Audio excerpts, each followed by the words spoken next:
The one thing I saw when I was elected was that, and from my own experience over years in this union was, we have a tendency to do things the same way over and over again, and I hear it over and over. We don't do that. This is how we've done it forever, and so I thought it was really important if we're going to change the culture in this union. I thought it was important to find some people that had an outside set of eyes to bring in a fresh perspective, that had success in the labor movement in the past in organizing and bargaining good contracts, and so and in communications. So we had some really talented people here internally, but I thought it was imperative to bring in some outside people too and really just bring a fresh perspective and talk about what I saw internally that had to change, what a lot of our leadership saw that had to change, but then finding a holistic way of how we go about that and getting there. So, one of my biggest frustrations as a member over the years, for 29 years, was that, we were always told as a local leader, as a member, as a national staff person, you don't talk to the media, only the leadership talks to the media, but then the leadership never talked.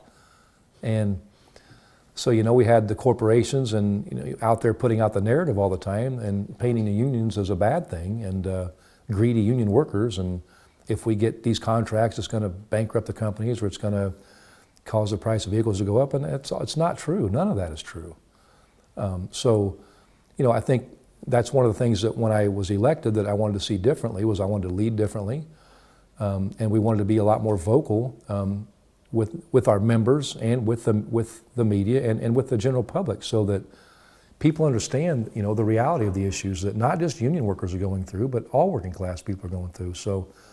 And there's never a better testament to me. You go back to the economic recession of 2008 and 9. 75% of Americans were blaming the UAW and the unions for what was wrong with those companies, which was not true.